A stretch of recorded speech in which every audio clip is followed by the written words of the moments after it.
এই যে বন্ধুরা, আমাদের কাঁঠাল গাছে কত সুন্দর সুন্দর কাঁঠাল ধরে আছে। এবার আমরা কাঁঠালের যে রেসিপিটা বানাবো, তাই এই যে একটা দাদাকে দিয়ে কাঁঠালটা কাটিয়ে নিচ্ছি। হ্যাঁ, তুমি পড়ো না আবার। বাহ, ঠিক আছে। এই যে একটা বড় সাইজের ইঁচড় আমরা কেটে নিয়েছি। কাঁঠাল এনেছো? কোপ্তা খাবা? ঠিক আছে, তাহলে আজকে তুষারের রান্নাঘরে সবাইকে স্বাগত জানিয়ে তৈরি করব আমরা এঁচোড়ের কোপ্তা। কাঁঠাল কাটার জন্য হাতে সর্ষের তেল ভালো করে মাখিয়ে নিতে হবে, এবং যেটাতে কাটবেন সেটা চাকু হোক কিংবা বটি হোক, সেটাতে ভালো তেল লাগিয়ে নেবেন। কোপ্তার জন্য আমি কাঁঠালটা কাটছি।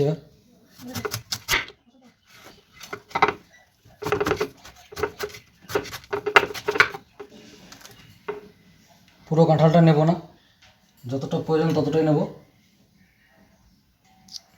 কেটে জলের মধ্যে রাখবো, তার মধ্যে একটু হলুদ দিয়ে দিচ্ছি।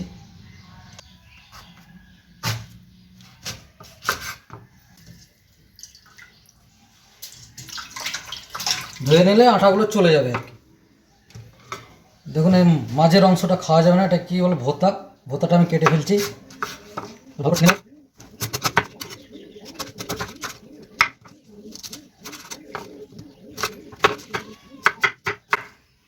ছিলে নিয়ে আমি ছোটো ছোটো করে কেটে নিয়েছি, জলের মধ্যে রেখে দিচ্ছি।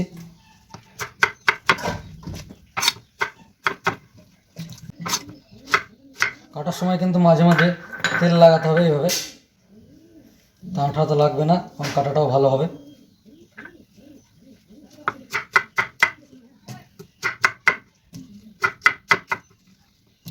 কাঁঠাল কেটে রেডি হয়ে গেছে, এবারে সিদ্ধ করতে দেবো।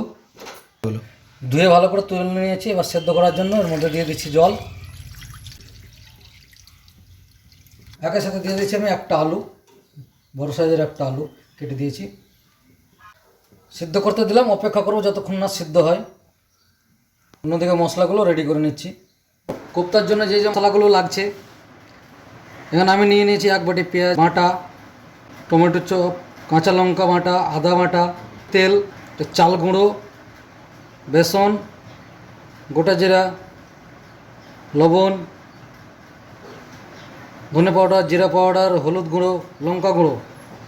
কাঁঠালটা কত সুন্দর সিদ্ধ হয়ে এসছে, একদম সিদ্ধ হয়ে গেছে। এবার এটাকে আমি ছেঁকে ভালো করে জল ঝরিয়ে নেব।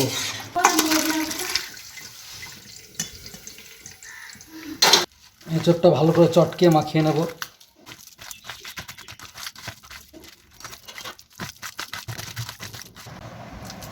চটকানো হয়েছে, এবার এর মধ্যে একটু দিয়ে দেবো আদা পেস্ট, হলুদ, স্বাদ অনুযায়ী লবণ,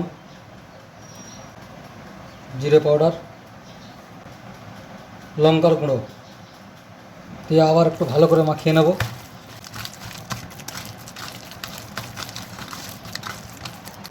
এবার দিয়ে দেবো এর মধ্যে বেসন,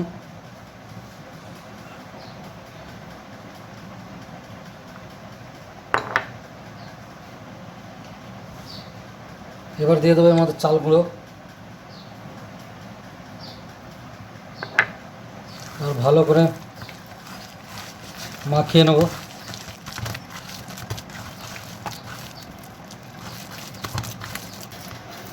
কোপ্তার আকারে এভাবে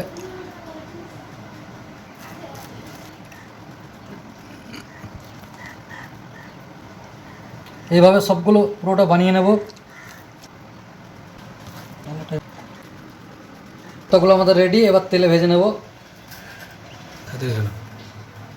কোপ্তাগুলো ভাজার জন্য ফ্রাই প্যানে তেল দিলাম। তেল গরম হয়ে এসছে, কোপ্তাগুলো এবার আমি এর মধ্যে দিয়ে দেবো।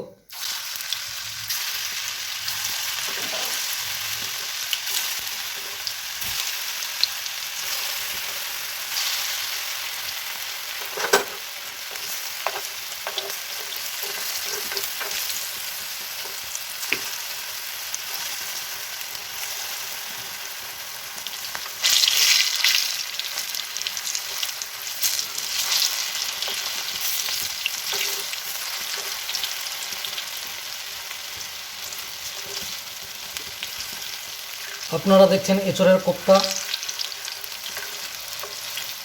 ভিডিওটি লাস্ট পর্যন্ত দেখুন, নাহলে অনেক কিছু মিস করবেন।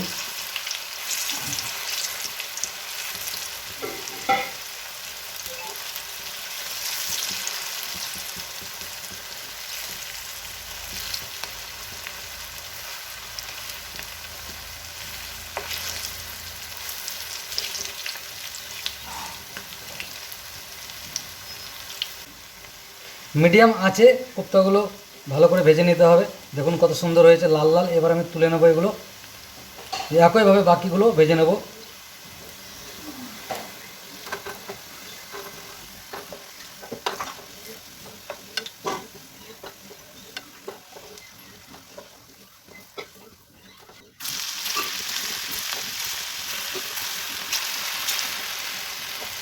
কোপ্তাগুলোর এক প্লেট লাল হয়ে গেছে, আর এক প্লেট উল্টে দেবো, উল্টে পাল্টে ভেজে নেব।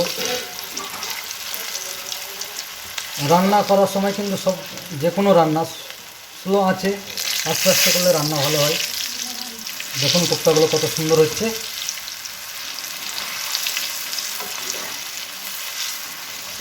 কি সুন্দর একটা স্মেল আসছে কোপ্তাগুলোতে, কাঁঠালের স্মেল। কি সুন্দর,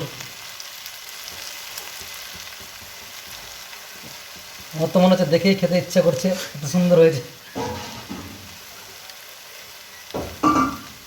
বাহ, খুব সুন্দর হচ্ছে এগুলো। বাস হয়ে গেছে, ভাজার পালা শেষ। এবার যাব মূল রান্নার পর্বে। কোপ্তাগুলো আমি তুলে নিচ্ছি।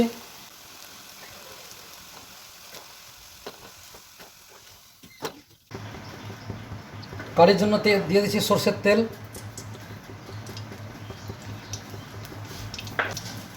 তেল গরম হয়ে এসছে, আমরা এর মধ্যে দুটো তেজপাতা ছিঁড়ে দিয়েছি, দিয়ে দিলাম কিছু জিরে,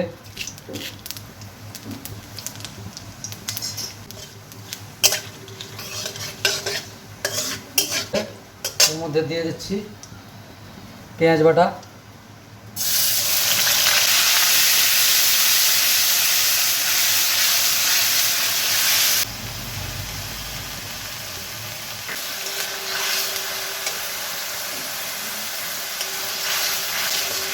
পেঁয়াজটাকে ভালো করে নাড়তে হবে যতক্ষণ না তেল বেরিয়ে আসছে। মশলা থেকে যখন তেল ছেড়ে দেবে,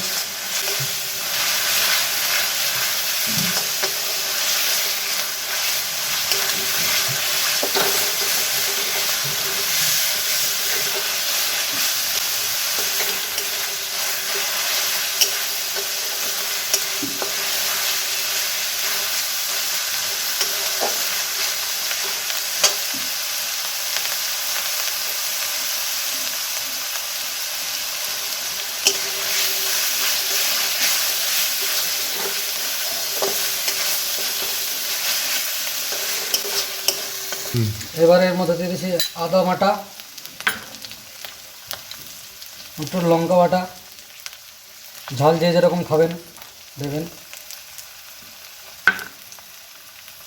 আবার একটু ভালো করে নাড়িয়ে নেব।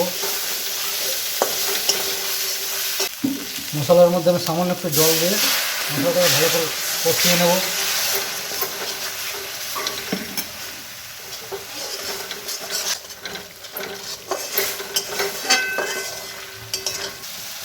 লবণ আমরা দেখে দেবো, কোপ্তাতে আগে তো দিয়ে রেখেছি, পরিমাণ মতো স্বাদ অনুযায়ী লবণ নিতে হবে। 1 চামচ হলুদ, 1 চামচ লঙ্কার গুঁড়ো,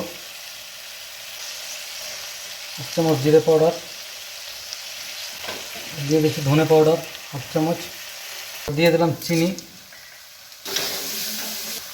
এবার এর মধ্যে একটু জল দিয়ে আমি মশলাটাকে ভালো করে কষিয়ে নেব।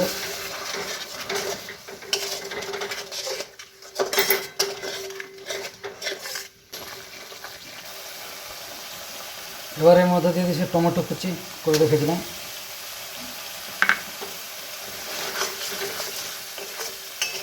ভালো করে মিক্স করে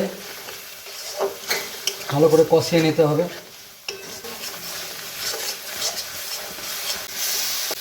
মশলা রেডি হয়ে গেছে, দিতে হবে পরিমাণ মতো জল। জল দেওয়ার পর 10 মিনিট ফুটিয়ে নিতে হবে।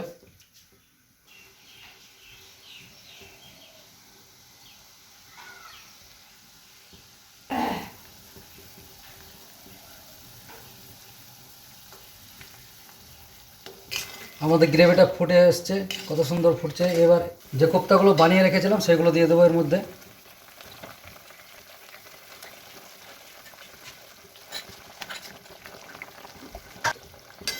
কোপ্তাগুলো দিয়ে দিয়েছি। এবার 5 মিনিটের মতো ঢেকে রান্না করতে হবে। ঢাকনাটা দিয়ে দিলাম 5 মিনিটের মতো। ফিরে এলাম 5 মিনিট পর। দেখুন গ্রেভিটা কত সুন্দর হয়েছে। তবে একটা কথা বলে রাখি, আমাদের এই ভিডিওটা যে যেখান থেকে দেখছেন বাড়িতে একবার অবশ্যই রান্না করবেন আর জানাবেন, কমেন্টে জানাবেন কেমন হয়েছে।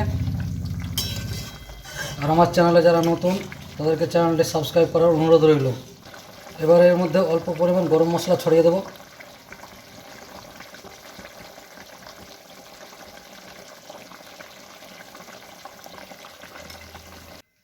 দেখুন আমাদের কোপ্তা কারি রেডি, কত সুন্দর হয়েছে। আজ তাহলে এই পর্যন্তই, দেখা হবে পরের ভিডিওতে। ততক্ষণ আপনারা ভালো থাকুন, সুস্থ থাকুন। ধন্যবাদ।